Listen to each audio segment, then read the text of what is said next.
You actually mentioned operant in, I think, classical conditioning, Mhm. which if I'm somebody who doesn't know anything about animal behavior and I need a trainer to help me with my dog, are there certain terms or phrases I should look for on maybe the trainers I'm considering hiring to make sure they have an understanding of sort of science-based behavior change?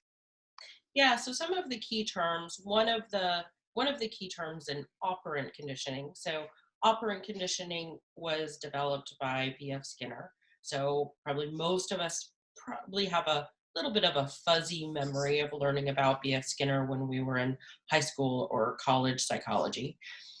Um, so that Psych 101 class covers Skinner and Pavlov. So operant conditioning means that when an organism, animal, human, whatever, operates on the environment and consequences come. So I work, I get paid. So that is me operating on my environment in order to gain a consequence. All animals do that. So in that condition of I work, I get paid, that's something that I want. That is called positive reinforcement. So teaching animals to behave in particular ways. So when in a work situation, there are some behaviors that will get me paid and some behaviors that won't. The behaviors that get me paid are the ones that I do more often. So when looking for a trainer, um, want to find one who will teach you how to teach your animals which behaviors get paid. So when we talk in animal training about payment, often that means food.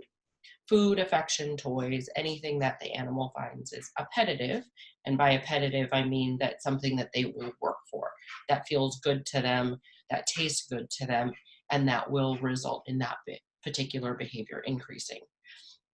Just as in the workplace, we no longer allow people to be hit or spanked like children in schools, because there is a lot of fallout that happens with using those methods.